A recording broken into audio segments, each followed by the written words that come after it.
Hello, everybody. My name is Ivana Ivkovic, and I will present to you today this program, this discussion, is the campus designed for protest, organized by Studium Generale Delft, and the first program in the series about reclaiming spaces. If you're interested in the whole program, at the end we will show you a slide and you can find it on the website. But here we are in this central hall of the university library, and we meet here not only to talk about space, but also to inhabit it together.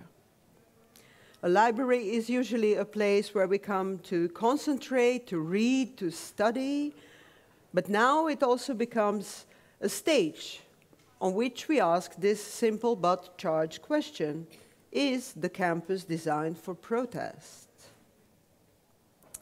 Let me start with unpacking the notion of public space.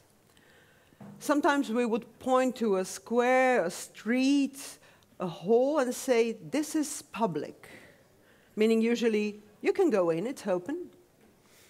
But public space, it's not only a space, a place, it's also a practice.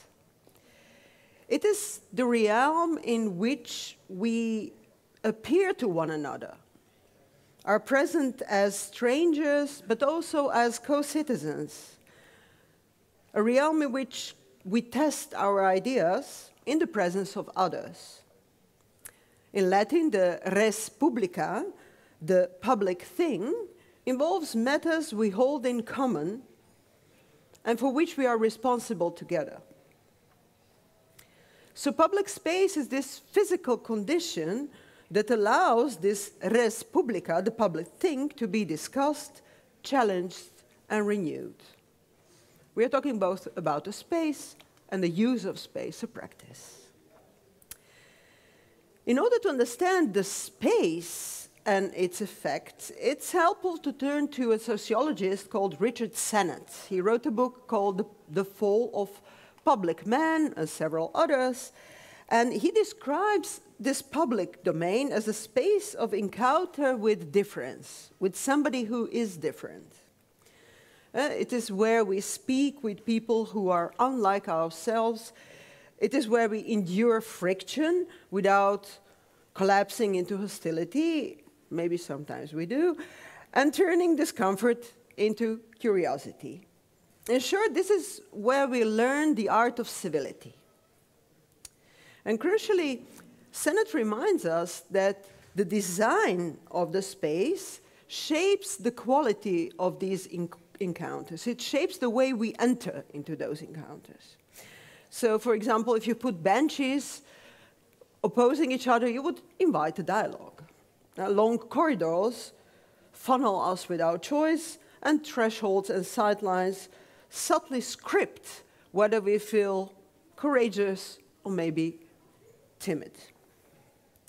So although design never settles the politics of place, it does set a stage.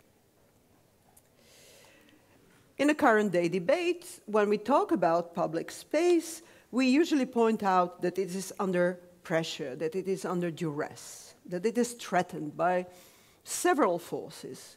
And I believe you are familiar with those forces, one of which is, of course, commercialization, right? More and more of our public shared spaces become venues of consumption.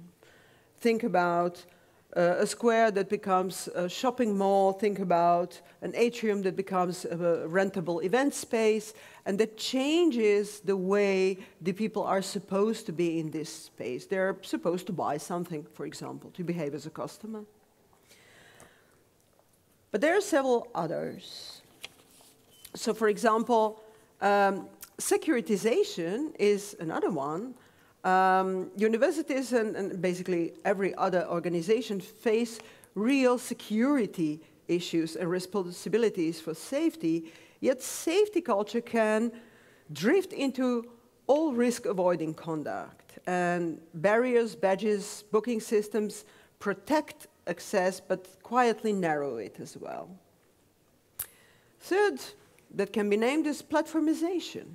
So much of public argument moved onto digital platforms, and they combine performance and speed with thinning accountability and thinning context.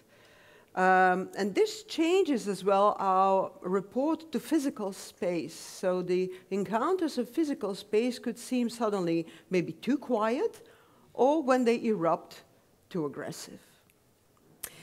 Finally, there is polarization, the much discussed item, where shared facts are contested, but shared places are contested as well. So when the banners about complicity in genocide appear, or leaflets rain down on a study floor, some experience this as a disruption, and others experience it as a moment the space truly becomes public, because collective matters are brought into the view. So how should the university, or in particular the library, deal with those opposing views, with these tensions? Are they mutually exclusive? Is it possible to host them both? And if so, how? So these and many other questions are up for debate today. And maybe we can just say why here, why in the library. A library is a semi-public space. It's open but curated, it has specific norms, but moreover its design, look around, this acoustics, the furniture, the openness of the hall, the places for learning, the shelves, they are not merely a practical organization, nor kind of decoration of learning. They also distribute power. They invite certain practices. They invite, maybe in this discussion, certain questions. Who can be seen? Who can be heard? Is it easy to gather, to pause? Is it easy or difficult to sit together or to isolate? Designers call these affordances. I like the term. And that means what a space invites or discourages, even without any written rules. And on a campus, these affordances are the subject of our debate today. The stairs maybe invite assembly, the lawns invite lingering, the doors invite entry, or they don't. We feel publicness because rules permit it, but also because space makes it plausible. And in that sense, the campus is always designed for something. The question is for what? And maybe the first answer that comes to mind is the most simple one. Well, the campus is designed for learning. But I think we could and we should complicate this simple answer. Because education in a democracy is not only transfer of knowledge, it's also an apprenticeship in citizenship. This apprenticeship requires places to try things out, to fail without being criminalized, to be visible without being humiliated, to be challenged without being silenced. We need quiet to think, but we also need to test whether our thinking matters beyond ourselves. So maybe disruption is as important part of the university and university life as is concentration. So in this context, what could reclaiming public space mean? It can mean, of course, occupying and interrupting, but perhaps it can also mean reopening a path or an affordance, if you like the term, that has been quietly narrowed. It can also mean designing for difference, so that the protest does not have to be a breakdown of a space, but a certain other or intensified use of it.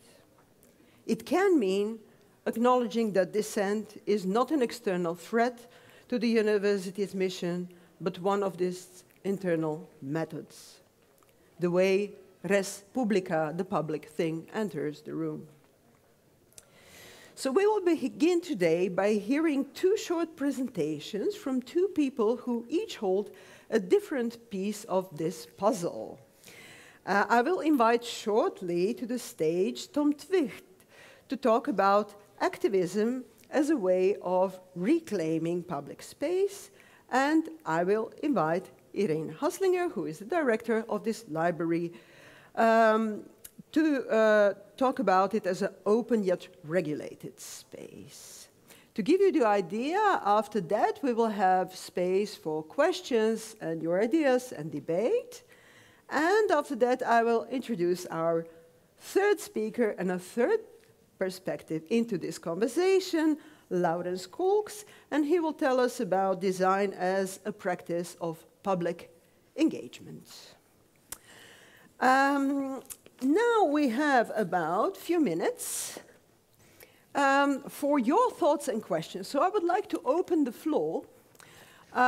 Before we even start, maybe this introduction or this program or the rest of your day calls for something you would like to share here with us.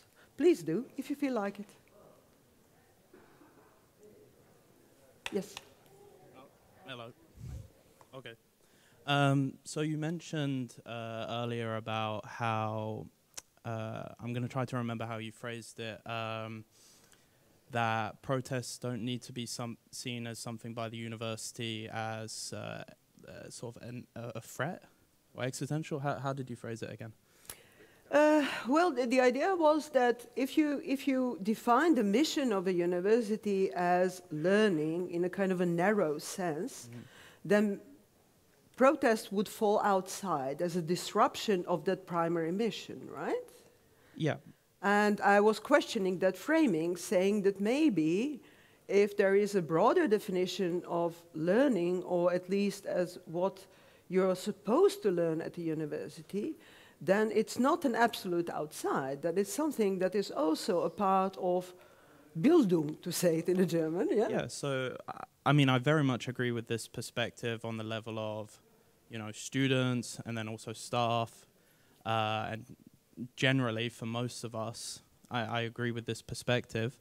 I think where there is a clash of interests is between the people who own this university and the directors who very much don't want this to be the case. They don't want our protests on their campus. They want us to be quiet, and they don't want this thing, which is, in my opinion, in the interest of learning and also of students and of workers here. So I think there is a very fundamental clash of interest which has to be addressed in this discussion, which is between the interests of us and people like us, the everyday student, the everyday researcher, and the directors, the big capitalists, the people who own these spaces, who have the significant power, and their interests very much diverge from ours.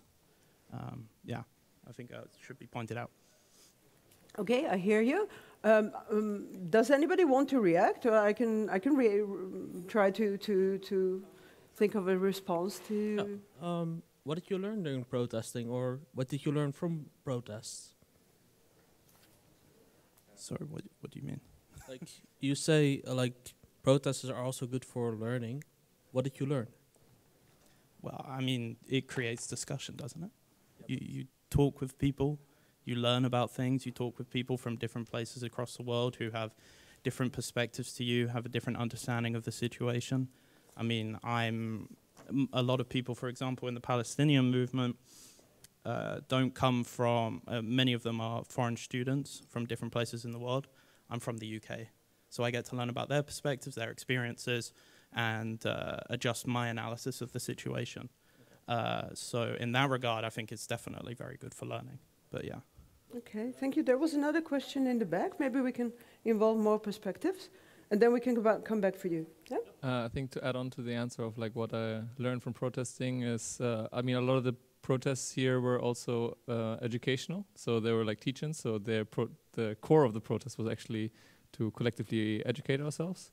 And another aspect of learning, or what I think is something that I learned through protests that I think is not taught in a classroom, is basically how to act as a collective, how to be organized in a group, and yeah, like through assemblies, through like discussions in assemblies, when you try to formulate a common will or common like decision, for example, like these kind of collective decision-making processes. It's not something you learn in the classroom. I think it's something you learn in protest groups, and that I think is very valuable. Okay, thank you. Can I just add kind of disclaimer what I meant when saying that, you know, it's maybe not completely opposite is I'm not debating whether you can learn something from protest. I believe that, but that was not primarily what I meant. I meant something a bit different, that you're also prepared for life as a citizen at the university. And in that sense, that the kind of strict isolation of everything that is happening in the world and everything that is happening inside does not seem fitting for that kind of development. So in that sense, I was trying to stage that letting the world in could contribute to what we try to achieve with the university as an institution. That was the idea. But this is a bit of a different path, which I can also agree on. Let me see whether we have more time, or do I have to move to the next part? Maybe just one more question, and then I can announce the two speakers. Yeah. Okay. Thank you for bringing this idea into light. This is something I have noticed as an international student after I came here as well, when it came to spaces of learning or spaces of discussion. TU Delft seemed a bit cubicled, a bit isolationist in that you learn in specific spaces. You have like closed project rooms. You have tables where you talk to your group mates or something. But all of these to say that discussions outside maybe groups that were already predetermined to facilitate a certain kind of interaction, it did not happen organically. In a sense, you could not involve yourselves in academic thinking or social thinking in a way that the university facilitated it. You would have to be disruptive in a sense that unless there were external engagements, like this event, of course. Like if you see the space, we have individual tables laid down each other. But despite the openness of the space, the conversation remains very closed. Okay, so you say the mindset the university by design invites is a bit, you know, separated, isolated, and not inviting of this public engagement. Yes. Right? So one of the main mottos of the university, which I find quite hypocritical, is that TU Delft impact for a better society. But in making for a better society, you should understand what the society is and what we contribute to it. For that, you should understand what the society deals with in terms of social issues, primarily economic, social, and also cultural, since this is a multicultural university. But the university doesn't facilitate different spaces that celebrate that multiculturalism. It sort of goes for this monotone direction of, how do you do it? Learning for courses, learning for projects, working on computers. So in essence, for public engagement, you need to actively invest in making spaces public, shared libraries, like active discussion facilitation. And this is something I found lacking. Yeah, I hear you. I hear you. Well, I think that is exactly the topic the topic of today's program, that we will want to talk about what kind of space university is and library is, and what is it supposed to invite, and in what way. So I think and I hope that in many ways your question could get some answers today as well, or at least some new ideas. On that note, I would like to invite two speakers who will introduce two different perspectives on this use of space. Tom Twicht graduated in mechanical engineering here at TU Delft, but also already as a student he became active in different political movements addressing inequality, climate justice, campus democracy, and he treats public space as something that is to be reclaimed and repurposed as civic space. And Tom will speak from the practitioner side of the protest, how spaces feel and function when you're trying to be seen and heard. So he invites us to connect the intent of a design with activist experience, if I may say so. And after that, we will also hear from the director of this library, Irene Haslinger, who is responsible for this, one of the most vital shared spaces at the university, and balances openness, but safety and daily needs of thousands of users. And Irene can tell us about how library thinks about being public. There are rules, they protect learning, but can they also make disagreement possible and protest without derailing studies? We are here today, we're not studying in a classical sense, we're doing something else. So she brings the vantage point of care, in a sense, a space that must stay welcoming while remaining alive. So I will leave the your slide is already on. Please welcome Tom Twicht.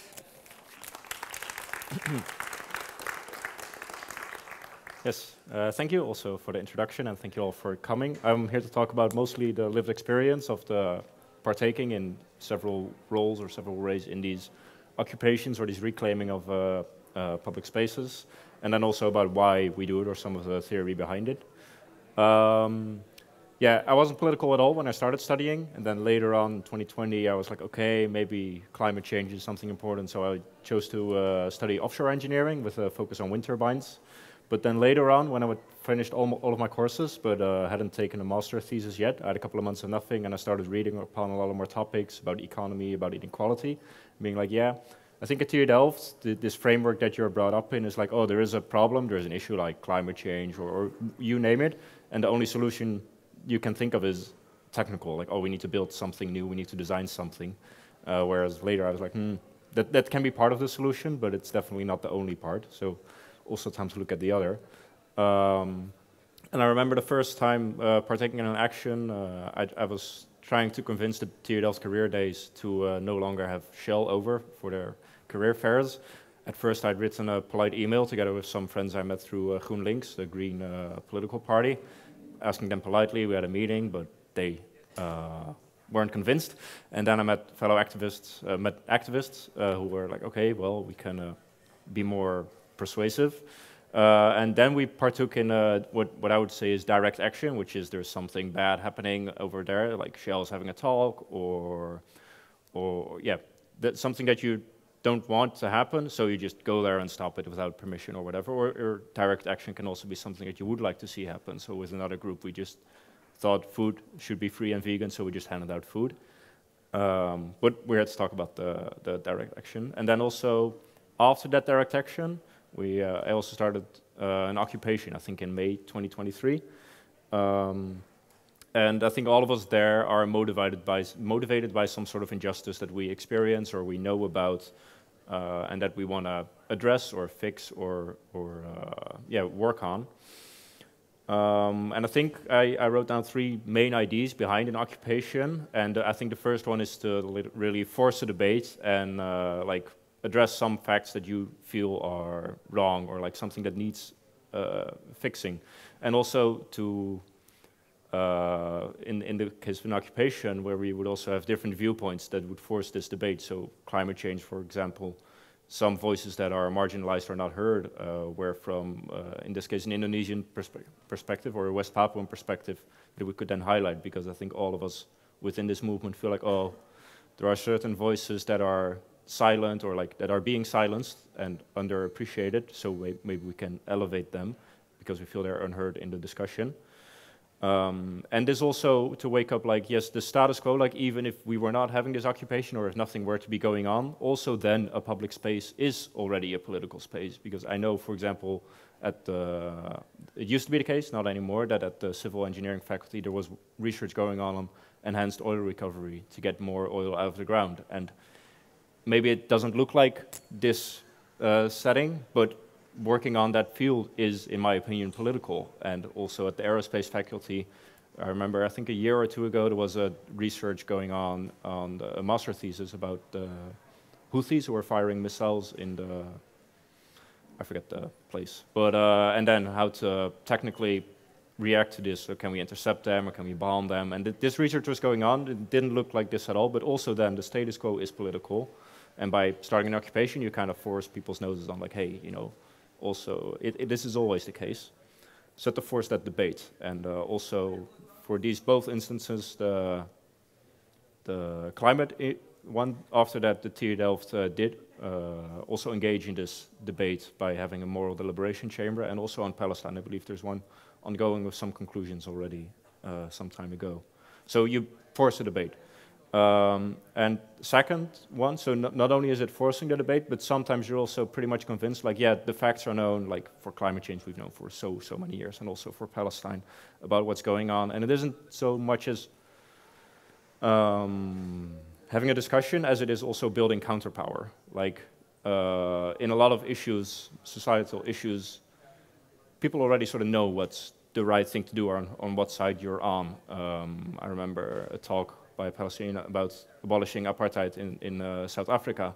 Like, we didn't need to sort of convince the people in charge there that maybe black people should have more rights. It was more like they knew what they were doing was fucked up. Like, but they were enjoying the privileges and getting the rewards. So what you then do is you just fight.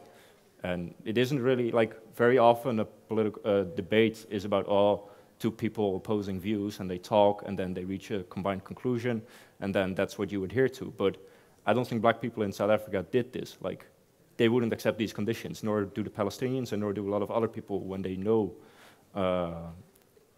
about certain injustices. And an occupation can also be part of this fight, really, with the powers that be.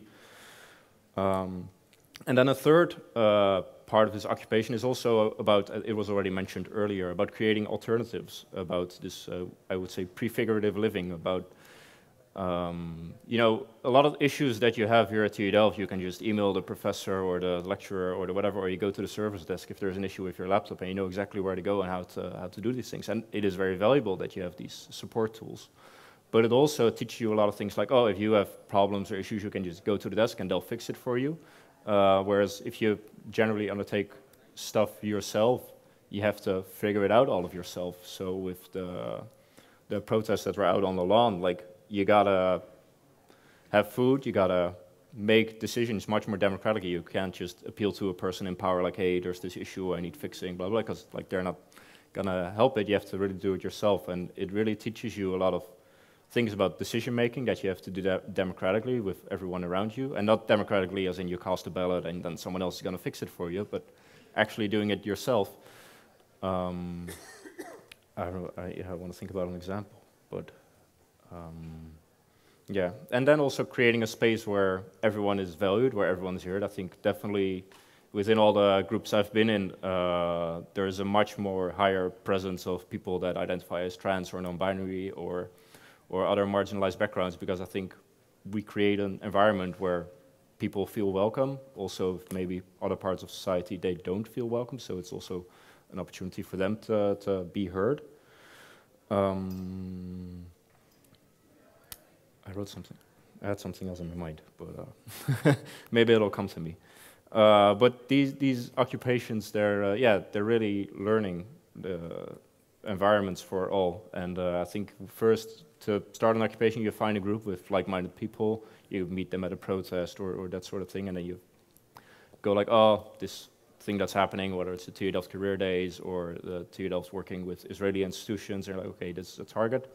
And then you collectively decide on an approach, and I think these experiences are really valuable and learn so much doing so that you would not learn in the TU Delft benches, if I can call it like that. Yeah.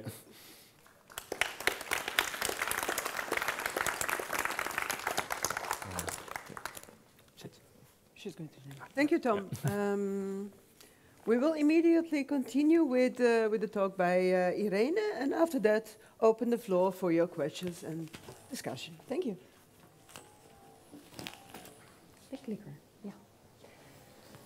Thank you, also on behalf of me, and it's a pleasure to have you here. And the fact that you came and that you are present matters, because showing up matters. It's showing your involvement, and I think that's very important. I'll take you on a very short journey, and I'll start somewhere where, well, maybe you don't expect me to start, but it's with this guy, Alexander the Great. He is related to one of the oldest libraries in the world, and I'll tell you how. In 300 BC, he died, and he left an enormous realm, and this was divided between his generals. And they were also his friends. And one of those generals, called Ptolemaios, he got Egypt. So he ended up in Egypt. He was a bit of an outsider. He was a Greek, or actually a Macedonian, and that's even worse than Greek, because Macedonians weren't allowed to participate in the Olympics, for instance. And they spoke a rather, well, strange dialect of Greek, so they were a bit of an outsider. But Alexander put that straight, because he conquered the world. And Ptolemy ended up in Egypt, and he was completely lost, because he didn't speak the language, he didn't understand the religion they had, with gods that had human bodies and animal heads. The nature, the landscape, it was completely different from what he was used to. But there was one thing he learned from his great friend, Alexander, and that was think big. So if you don't feel at home, you're a bit lost, doesn't matter, just build your own city and start all over again. And this is what he did. And he built the city of Alexandria in honor of his friend, Alexander. This is the famous lighthouse of Alexandria. And he also did something else. And this shows that he was really a genius, because he thought, wouldn't it be nice to have a place in Alexandria, center of the world, where we collect all the knowledge we have from all around the Mediterranean. Let's bring it all together and make it also accessible. And actually, it's a sort of internet way of thinking, avant la lettre. And then he sent out his soldiers, I must say, and he gave them the instruction to collect whatever they could find that was of value, that contributed to the body of knowledge of those days. And it could be philosophical text, plays, historical stories, all sorts of art, whatever. And in that time they used scrolls, so he collected all those scrolls, and that became the Library of Alexandria. And at its height, it had 750,000 scrolls. And the content of it is now 1 USB, probably.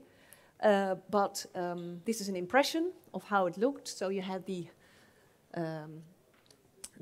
shelves with all the scrolls, and of course you had librarians, and they had an ingenious system of organizing it. But you see, there's also something else going on. There are people. And this is the second thing Ptolemy decided.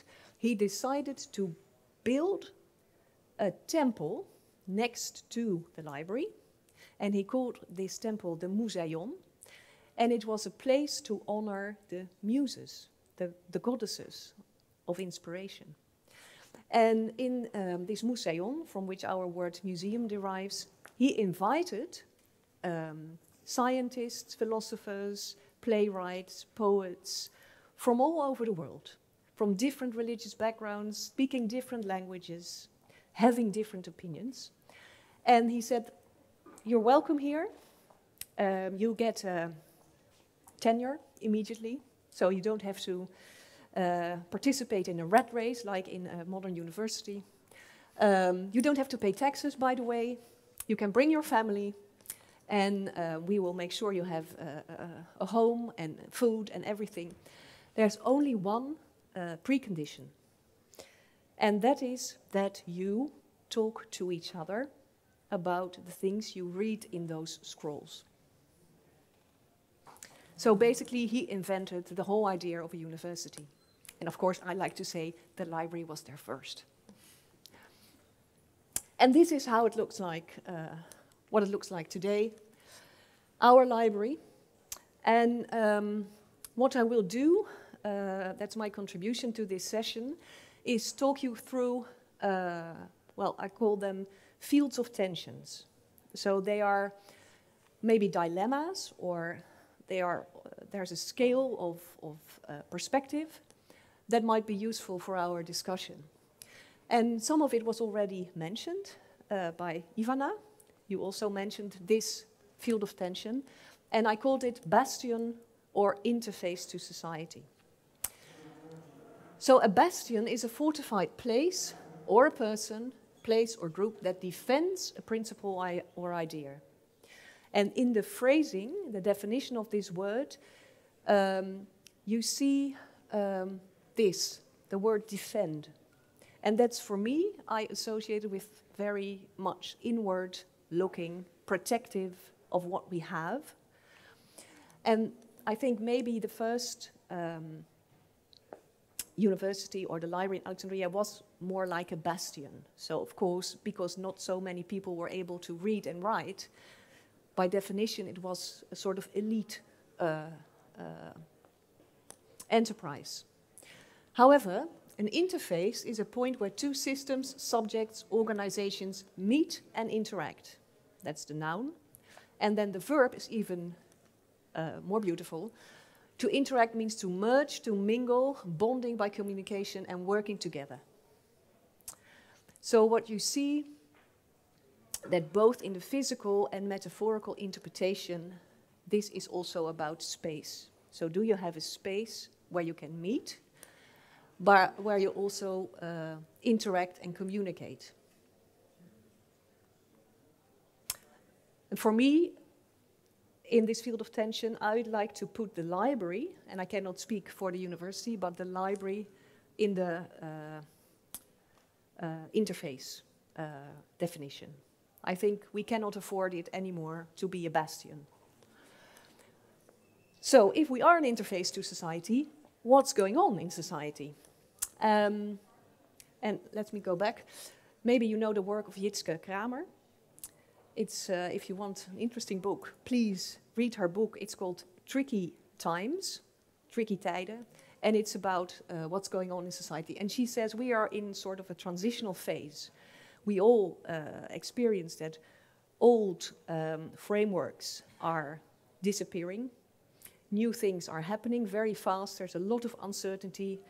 Other people call this liquid times. So much is going on. There's no time to solidify what's happening, and not only in technological sense, but also in a social and cultural sense. So she calls this a liminal phase. And we have had some Latin already. the res publica, liminal, derives from the Latin limen, which means threshold. So we are on the threshold of something new, but we don't know yet what. So it's like opening a door, but you don't know. You're leaving one room and entering the next one, but you don't know what's behind the door. And I'll focus on one aspect of this liminal phase, and it relates to information. So this is what we used to have before we became liminal.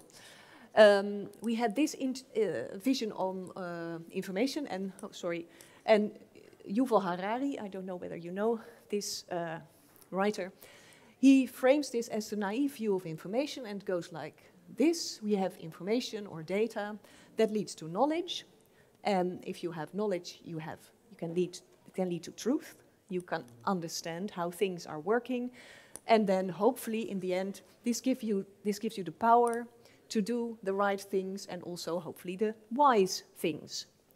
And an example, if you have information on a new treatment for 10 patients, then you get some knowledge and maybe truth, but it's better to have it for 100 patients because you have more data. More data leads to more knowledge, true understanding of what's going on, and then a doctor can maybe treat his patients in a more effective way. That's the idea. But in this liminal phase, we are now a bit lost. Oh, sorry, this thing is going so fast. Other people call this a post-truth era. And there, the frame is simpler, namely, information gives power. And you notice that the in-between steps of knowledge and truth have disappeared from this paradigm. And we all recognize, I think, autocratic political power. It is true because I say it's true. And why is that important? Because, can you read this, by the way? No. Can we move it? Yeah, I'll read it for you. Okay, it says, truth is essential for democracy because at the heart of democracy is the public debate. It's the space, there we are, where politicians and citizens meet to discuss how to improve society. And then further on, a debate is based on exchange of arguments that are corroborated by facts. These arguments can only exist if there's the possibility to check the facts against an objective body of knowledge. And these are quotes from Martine Prange, a philosopher. And I tried to put it in one picture. So, what's at stake is a democratic society. And at the heart of a democratic society is public debate. And public debate is about public, and it's about public space, and that can be physical or metaphorical. You could say in the old invention by Ptolemy, it was the museum. It's the space to have the debate. It also is about the debate itself. And this is related to having a body of knowledge that we can use to check arguments. If you say a debate is on the basis of corroborated arguments, you need this body of knowledge. And in the Alexandria metaphor, you could say, we are the content manager of a university, we have the scrolls. So we have the scrolls and we have the building. And that's crucial for a democratic society. Otherwise, we go from arguments to opinions to feelings and autocratic power, like it's true because I say it's true. So, second field of tension, public or civic space. This was also mentioned earlier. A public space is a place that is open and accessible to the general public. Roads, pavements, parks, beaches are typically considered public space. To a limited extent, government buildings which are open to the public, such as public libraries, are public spaces, although they tend to have restricted areas and greater limits upon use. And a public library is an openbare bibliotheek, so it's a bit different from academic library. Then civic is the environment that enables people and groups to participate meaningfully in the political, economic, social, and cultural life in their societies. This is maybe what you were referring to when you said something about society and the university interacting, right? So in this field of tension, For me, civic is a more attractive term than public. Finally, field of tension, concrete example, you probably recognize the pictures. Then from my functional role, can I allow this or can I not allow this? Let me give you some of my considerations. First of all, I'm responsible for the building, but I'm part of a bigger organization. So I have to follow institutional policy and guidelines. For me, it's difficult to allow protests or actions that compromise our core functionality. So if there is, for instance, a lot of noise inside or outside the building, which compromises quiet studying by other students, then it might be difficult to allow it. Or if the space is being claimed by obstructing. So in this, you see the hammock incident we had. That was a clear example of literally obstructing the entrance to other students. Damage to the building. Of course, what is damage? What is damage? So the graffiti outside, well, actually it was damage. It cost a lot of money to take it away again. Finally, safety. So this was also mentioned. It's my responsibility to make sure everyone in the building is safe, even though people don't care or don't want to be safeguarded. So that's also a consideration for me. And there are probably more, and we can go into this when we have the discussion. So this is my introduction.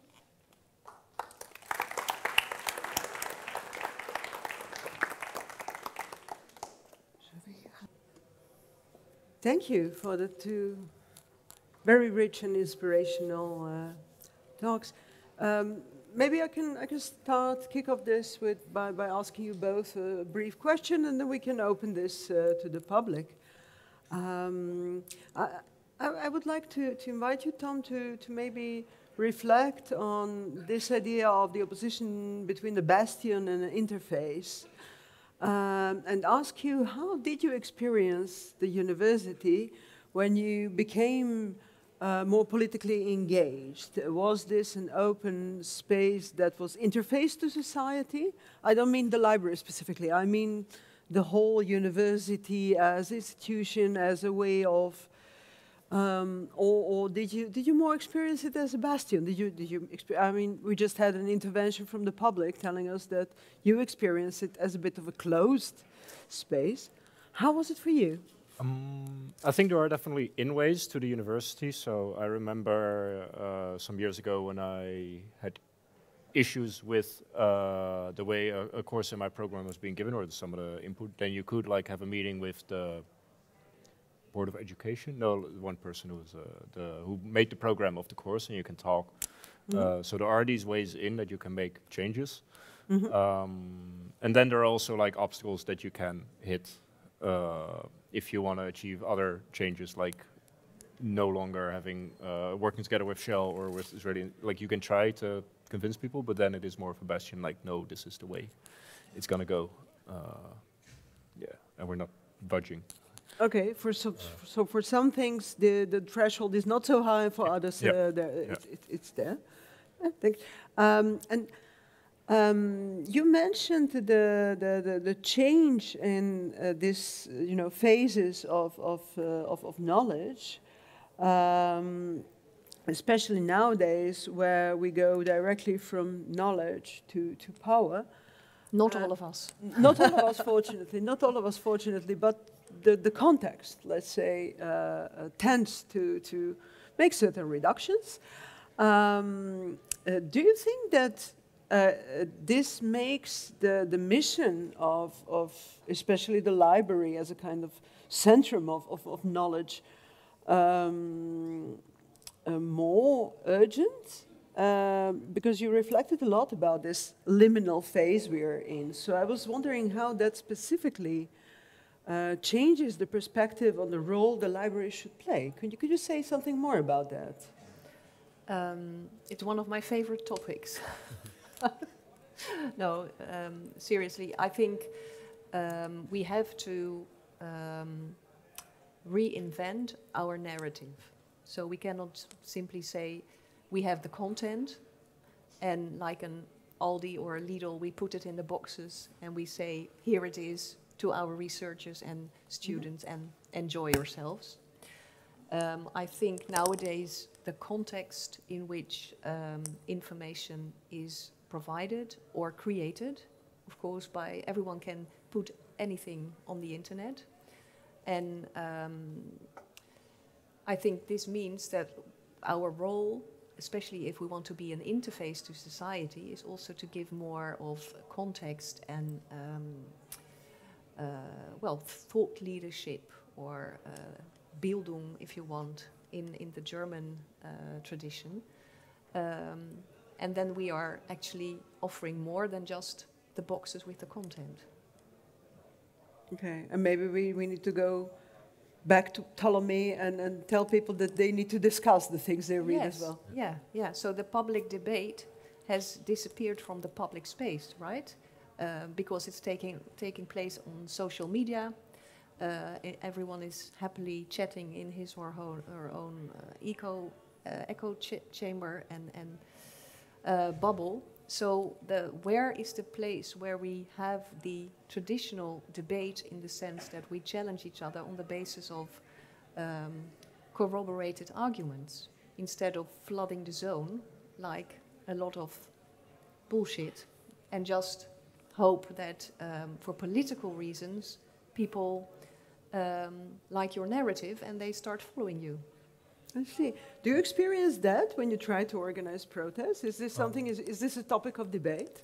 No. So what I really what I note a lot is that like we have this idea of ourselves and of others that we're all these rational beings, that we weigh the pros and cons, and if we do a lot of research and then maybe you have an expert on a topic and they arrive at a decision and that's the best one, or that's But I do want to note that all of these decisions or assumptions are ideologically tainted, or that in some cases it isn't just information that is lacking, but it's also power systems. Like it's not like, ooh, what should Dick Schoof do in this decision to make the best?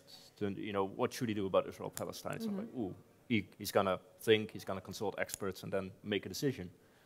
No, he's also has the balance power, like, because if he does something that upsets Geert Wilders or Caroline van der Plas or like some other politician, like he cannot do it, or he loses his job. So like I do like the idea of this information, but it's not a complete picture. No, it's not the only thing. Yeah. And of course there's more at stake than just a rational argumentation, because everyone has its own deliberation and how much weight do you give one perspective and another perspective? So, but that's exactly what a debate is about, right? Yeah. So you want to weigh the different perspectives together. Also, if those perspectives are not purely rational. Yeah. Thank you. Maybe this is a good moment to open the floor to all of you. And give you opportunity to ask your questions or share your thoughts.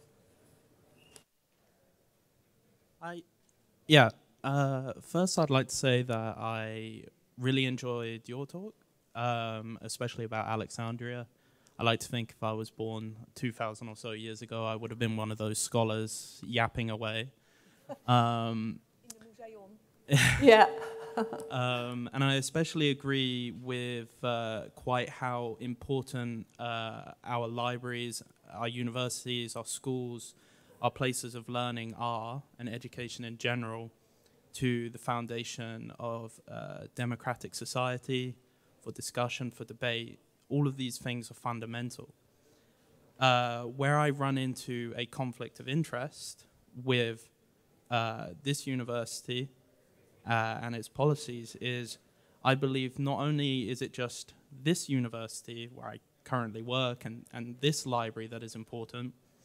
But I think every university, every library, every place of learning is fundamental, that we need across the world to have a functioning society in order to have debates and discussions with people from other places in the world. And in Gaza now, every single university has been destroyed, including their libraries, numerous schools as well for people younger than that. And I'm also aware that our university has played a role in this. We work with military contractors who have worked with the Israeli regime, and we have played a role, my work as well in this university has played a role on an attack on education, on an attack on libraries, on learning, on education, on these things that I really believe are so important to us. And so that's where I run into a conflict of interest, is I know that this place has conducted in a way that has attacked us all. And so that is why when it came to some of your considerations, I would run up against them in terms of my interests. I believe that action needs to be taken now to stop this by any means possible, and that includes actions that the university, this university, and the people that run it are not going to like. So yeah, thank you. Do you wish to respond directly because I have the impression that maybe you are talking about two different aspects of the same debate, but if you want to take the word, please do. I agree with what you're saying about what's happening now in Palestine. To a certain extent, you could say similar things are happening in the United States. So the director of the Library of Congress, that's the National Library of the United States, has lost her job for no good reason. You know the discussion of universities that are highly under pressure there. So I think it's something in various extreme or degrees of extremity. It occurs as part of a very worrying phase we are in now. Yeah. And goes directly to the same debate of interface versus bastion, in which obviously being a bastion is not going to save us. No, no. Thanks. There were more questions. There was one at the back. Two, actually. Yeah. Yeah. I have a pre-question, but the impression I get from you is that public debate is important, and the way I understand it from you is that it's mostly exclusively like a talking debate, spoken debate between two people. Do you not see protest as a type of public debate? Because I have a follow-up question on that. Yeah. I think protest can be a part of the debate, or like you said, Tom, starting the debate. Yeah. But there are various degrees of protest, right? So there is being present and sitting somewhere in a space, or having a message on a banner. That's a form of being present and claiming space and communicating your contribution to the debate or starting a debate. But there's also forms of protest that are, to me, not acceptable, like destroying a building or compromising fellow students or other people. So maybe the follow-up question I have is, so protesting, in my opinion, is a very important aspect in a public debate. As it was noted, it sort of forces a debate, it forces a discussion, it sheds light over some particular issues. And the problem maybe I come up with is that some of the policies within this university, and especially before the occupation that happened, a couple of days, there was a new policy saying that sit-ins effectively are not a type of protest or are not acceptable. But sit-ins historically have been one of the key foundations for the democracy that exists and for public debate. And this is how equal rights were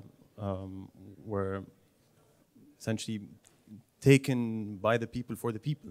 Yeah.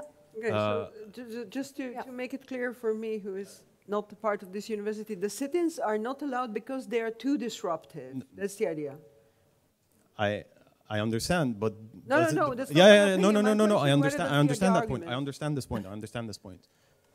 But the point I'm saying is that the policy is going against the idea of a public protest. Like this is the fundamental clash that I think I don't know their name, but what they were referring to, where the university is not allowing for that to happen. And so how can we call ourselves, the interface when we block the main, one of the main direct actions that allow for change to happen or that allow for debate? So when I answer that, and it's my personal opinion, okay, so I don't speak on behalf of the university. I can only say from my functional role as a library director that I think libraries play a role in facilitating public debate. And for me, sit-ins or demonstrations outside the building peacefully without organizing hammocks in the doorway or destroying things. For me, those are fine, and I think we also allowed them. But there is a boundary when it comes to really intrusive, disruptive discomfort for other people, because I'm also responsible for other people in this building who do not participate in the protest. So actually I got a number of complaints from students with a Jewish background who felt very offended by the texts outside on the building. You see, and I'm responsible for offering a safe location. So if the building is really occupied outside the opening hours, then I have a problem, because then outside of the opening hours I don't have people here to safeguard the building. Or if we have to ontruimen, whatever. Evacuate, If we have to evacuate the building, I don't have the people to help evacuate the building. And that's the dilemma. So that's a difference between allowing something and participate in the public debate and having an unsafe, particularly or potentially dangerous situation.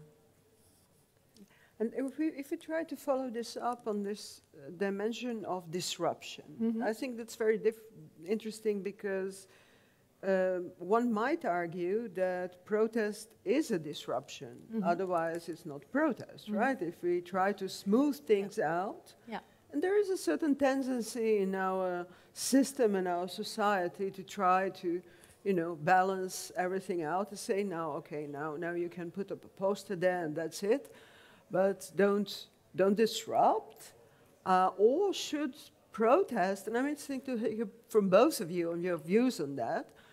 Is there an element of disruption that is inherent to political demonstration that we shouldn't even try to smooth out? And maybe it's not even something that is, in the end, the task of the organization to host, but it's a public process, right? So I would be interested to hear from both of you. How do you think about that? May I ask you first? Yeah, I'll come back to you.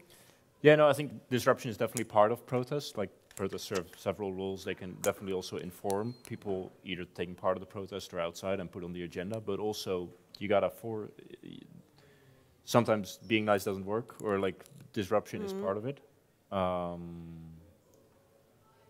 Yeah, and then like in some cases, like you go far or too far, and then people in power will react. But that's also where I see part of the protest isn't like, it can be a public debate and you can talk amongst each other, but it's also this sort of fight that I was talking about earlier, that it is, there's something happening, you're acting against it, and then the powers that be, it's not the responsibility of any individual, but they fight back, and that's also a part of protesting. Okay. That's clear. Yeah, I think the word disruption is, you have various Yeah. degrees of disruption. And on the one end, you have aggression. And on the other hand, you have the more of challenging, raising a voice or showing or adding a perspective to the debate. And there is also a gray area in between. And my point is, when it's really turning into aggression or really compromising other people or compromising the safety of other people, then it's not acceptable. Yeah. And if I can react, like, yeah, this is a spectrum, and also, but I don't want us to forget that also doing nothing is also, like, there is also violence inherent in the system already here, that maybe it's not very visible, but like designing bombs is violent. And if you can protest that, and then you can also make a decision on how far, how aggressive you want to be, but it's also, you didn't say this actually, but so I'm not accusing you of anything, but also doing nothing can be violent. I agree. Yeah. I agree. Yeah. And if we talk about graffiti, for example, you said it's very expensive to remove them. How expensive? 300,000 euros. Ooh. Is it thinkable that you don't remove them, or that you assign the space for the graffiti, or would that help? We have been thinking about that, about Okay. offering Do tell. other places, or maybe putting plants all over it so that it's no longer available. But that's also sort of playing games, right? If you block this, then there will be another space, and I think you will tell more about the dynamics of this. But it's, well, yeah, we had a lot of discussion on this. What's the best way? How do we respond? And where is the limit? And how do we really offer space for the debate without offending? There are so many people entering this building every day. And, not all of them want to read this every day. And what was the outcome of the discussion? The outcome was we leave it for a while Uh-huh. because it wasn't useful or effective to remove it overnight and then the next morning see. So that's And then when the protests went away, we decided to clean the walls. Yeah. I see. So temporary intervention. There are many hands I see in the back. Maybe we can, I'm afraid, I understand there are many questions. Maybe we can take like one or two questions and then we need to move on. And then I hope that at the end you can join us for a drink and ask all the other questions that you have. So sorry if we do not have enough time for everybody, but maybe we can do one or two quick questions. Yes, thank you. I have a question, maybe like adding a layer of complexity to the phrase or the word safety, because I know it's a much a debated word. Social safety has been, of course, an issue within the university, and in my view, and I think from a critical theory, critical pedagogy point of view, the unsafety is often conflated with discomfort. Mm-hmm. And so, could you maybe, Irene, talk about how you interpret the word safety and how you've come to use this within this framework? I think in relation to the building, the correct word would be security, in the sense that there are no dangerous situations when there's a fire or something. But I recognize what you're saying, that unsafe is nowadays often used for uncomfortable, or another word for we are not in agreement about something. And then when you label it as this is an unsafe conversation or an unsafe meeting, you sort of take the situation hostage, right? And it blocks the follow-up or the real conversation. Yeah, so that's a useful addition to the word safety or unsafety. Okay, thank you. One last question. I thought that your story about the Library of Alexandria was really interesting, but I feel like I just don't really feel personally like that a library like this, like a like university library, like at like a private university, like really relates to that, because I feel like it's not like the goal of a private university, at least in my experience, isn't actually to facilitate learning. Like it's to produce like capital. It's to get like money or like whatever. And I feel like because of that, it's almost impossible for a library at an institution like that to really facilitate conversation like that, because like I understand the things the considerations you were talking about as like the person who runs this library, and like I understand that that's part of your job, but like I feel like those considerations fundamentally block this from being a proper interface of knowledge like that, because we're not allowed to openly communicate, and we're not allowed to like learn however we see fit to learn, because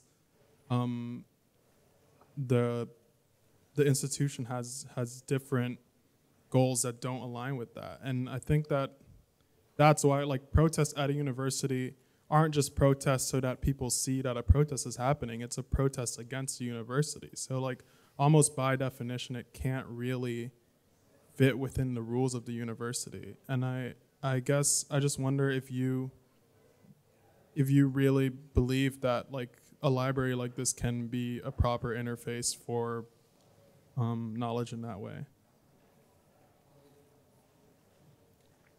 I think the story of the Library of Alexandria is an attractive one because it combines information and knowledge with people.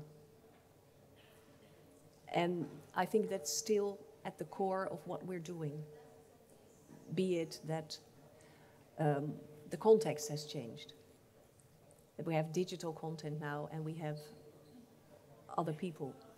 But that's still what I believe in, yeah. So you connect the people to the knowledge and you invite them to have a debate about what they find in the scrolls or in the data sets or in the software code or the AI models. That's still something we should facilitate as a library. You started with your vision of what a university is within society. And that's something, we should discuss, I think, outside of this topic, because I have another view on what a university is. But that's okay if we have different opinions there. But I'm still very optimistic for a library, and I think we can also be thought leaders in this respect. Thank you. Maybe I can reframe this question as a last quick question to Tom. When you become, political activist during your study, was part of your mission, so to speak, also to change the role of the university? Yeah, I think so. So I wanted to, before I forget, I'm reminded of Edward Said and Rashid Khalidi, who both were university professors at Columbia University, and they're Palestinian American, both. And they at first also tried to change the university from within, and then also at the end of their career, both of them, Edward Said earlier and then we're like, no, we took part in this public debate, we reshifted the window, and we addressed these issues, but the university isn't changing as much as we want, and therefore I resign. So both of them tried, and made progress, definitely, and then ultimately decided to quit. And yeah, I think when I became politically active, I wanted to, we're all just doing these courses and we want to make a lot of money, but I think, yeah, Rutger Bregman has this school of moral ambition. It's like, oh, maybe we should work towards more of those, like not only work on the money or focus on those things, but also more of Bildung or more of other career or educational parts that are important. I see. Thank you. 30 years ago, when I was studying, academic Bildung was the hot topic once again, so it never leaves. Thank you very much. Thanks to Tom Twicht and thanks to Irene Hasling and thanks to you all. I'm very sorry we do not have time to take any more questions. I hope you can ask your questions.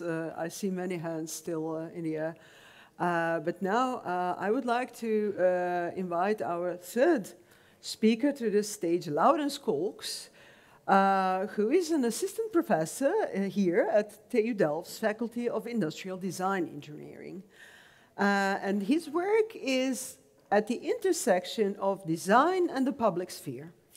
So he's trained both in design and sociology, and his research is about how certain spatial interventions can foster engagement with public space and our collective concerns.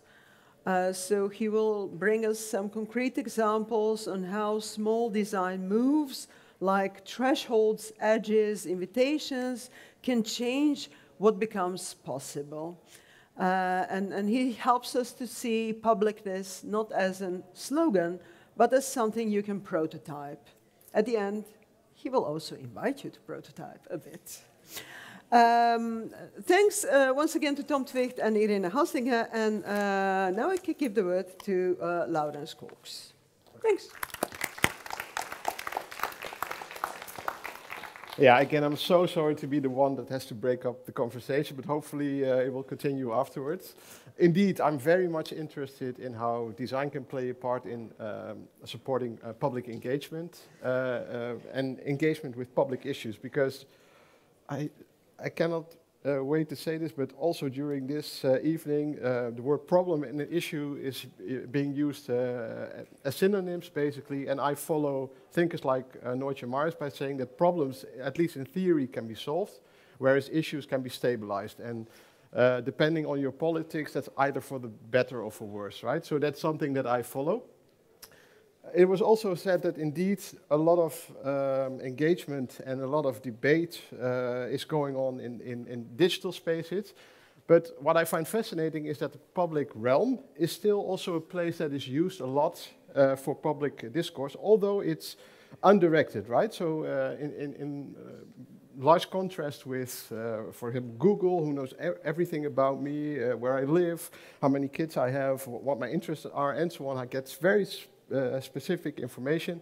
The public realm, so public spaces, are still spaces that can be used to, show your engagement to anyone, but also to no one. So it's very interesting for me to see. I take Rotterdam, the city where I live, as a case study, but in many cities this could be the case. So in Rotterdam, I see public spaces are really like a political bulletin boards, right? So they are used to address political concerns, and just to be clear, to me, political concerns are collective concerns that needs to be acted upon collectively to change them, right? So they are being problematized. They are not just something that you find out there. They have to be constructed as such, and then also collectively addressed.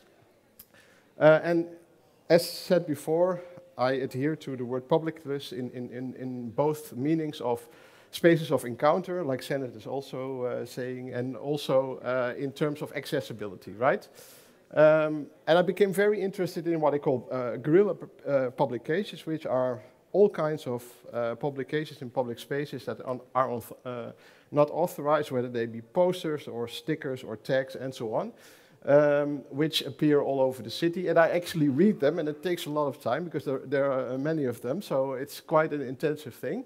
And I see these guerrilla publications as a way to indeed articulate your engagement with issues. And they're all over the place and all kinds of different issues. And again, publics, I feel, and I will get back to this later, have to be constructed and sustained, right? So a public is only exists for as long as its attention for a particular topic is being sustained. And guerrilla publications are one of the many ways of doing so.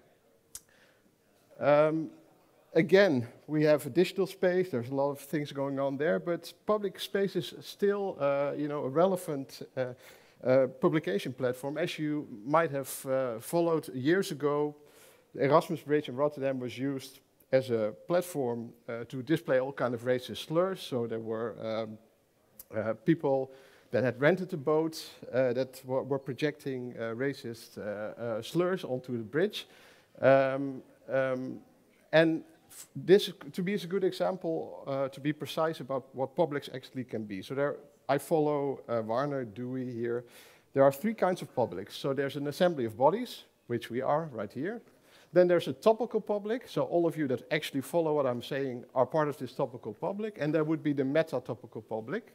And the meta-topical public consists of people who actually find themselves, see themselves as taking part in a discourse. So if I would be not only noticing, so I would be over there, I would not only be noticing the racist slurs, but I would also find myself being offended because I feel I'm part of the larger discourse on racism. I could be simultaneously part of three publics, right?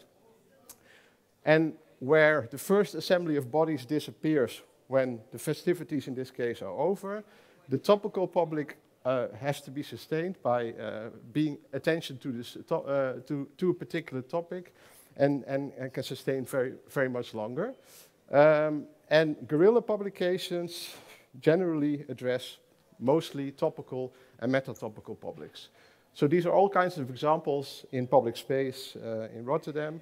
Obviously, they go all over the place, and that also makes the city a bit of a display of past, and I put this in quotes, obviously, for specific reasons, and current political concerns. So there are 5G tech danger things, and it's also connected to the corona situation we have, and also very current issues that keep coming up. So what I try to argue is that these very modest, small publications in public space can actually help to sustain these publics, because they can rejuvenate the attention to a particular issue.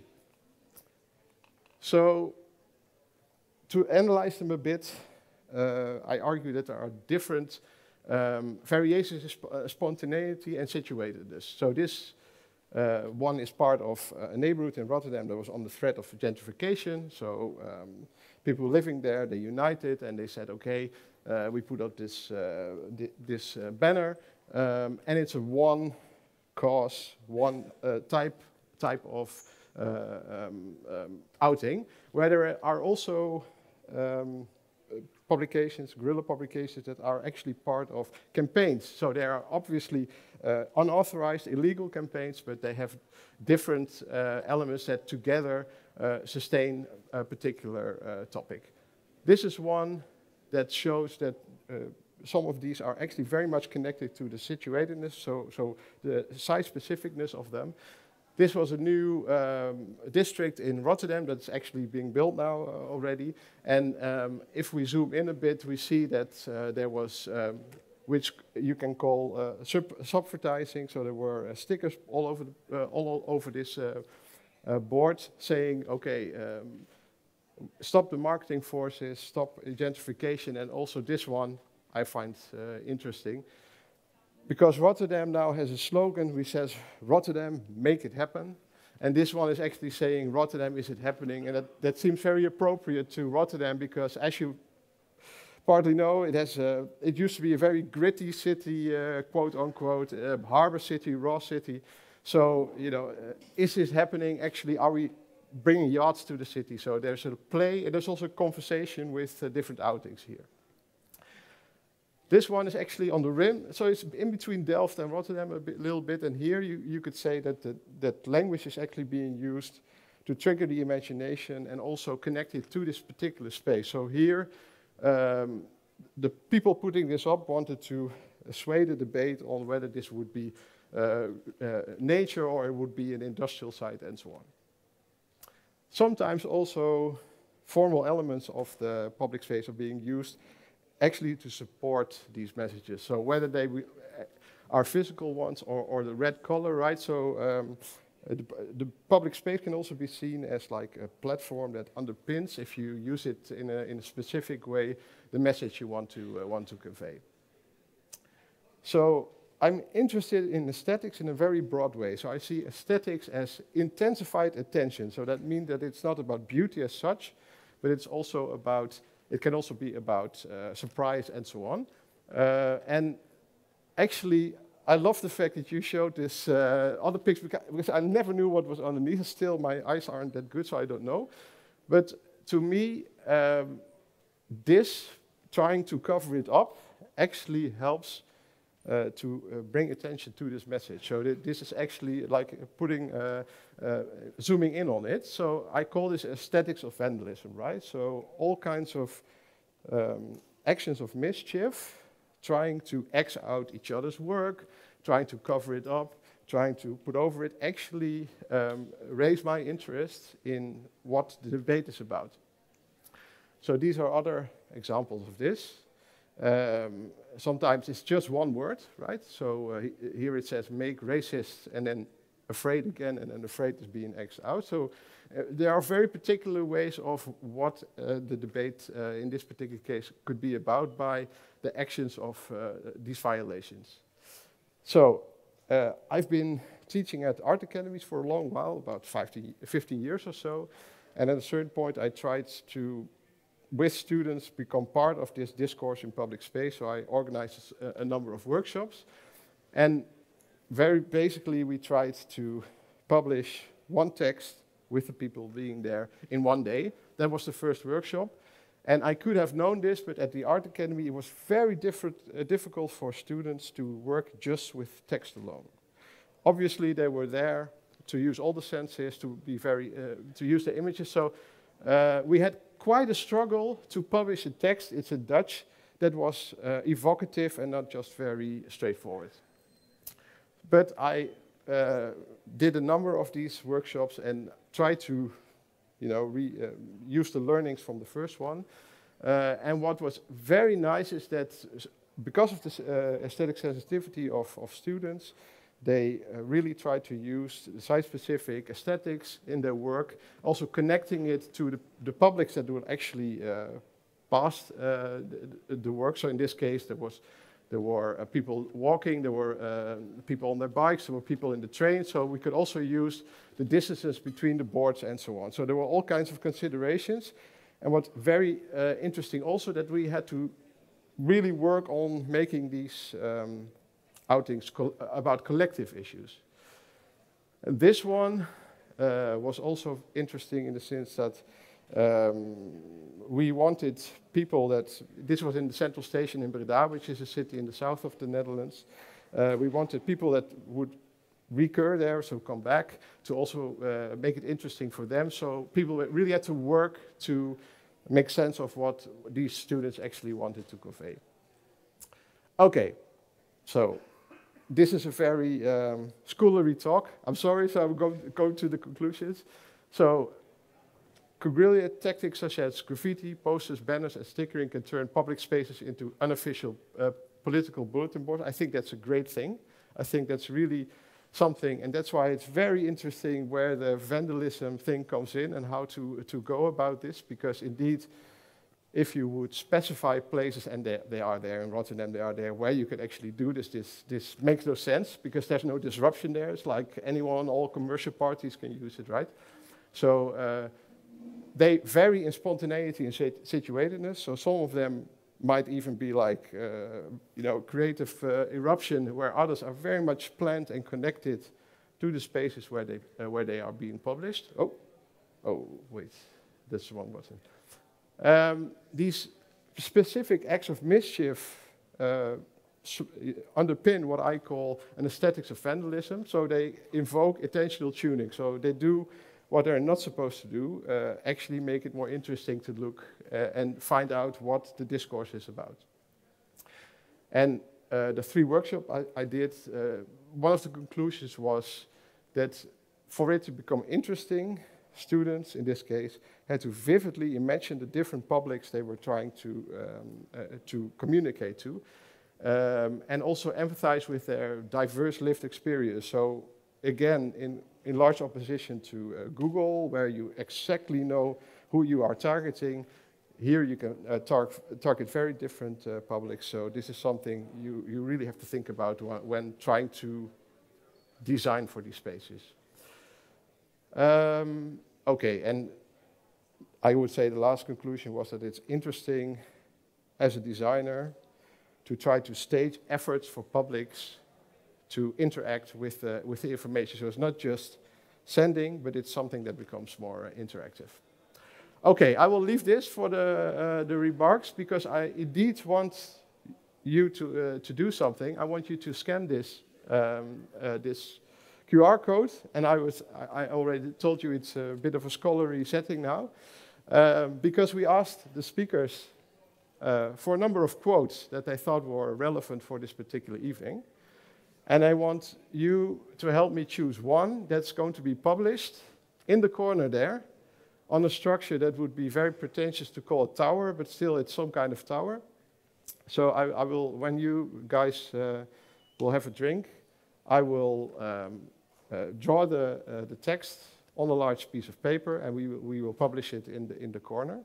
So please have a look and choose one of the quotes that you like. And let's see what happens, which one you select. Wow, it's actually quite tight. I had no expectations whatsoever, but I did not expect this. So it's a bit of a tight race between the second one and the 7th one. Did everybody get to vote? Okay. So it's the last one. Yeah, that's also, it's not a landslide, but it's a bit of... Okay, well, so the one that I will paint on the paper over there will be public debate is at the heart of every democracy. Okay, nice conclusion. Thank you.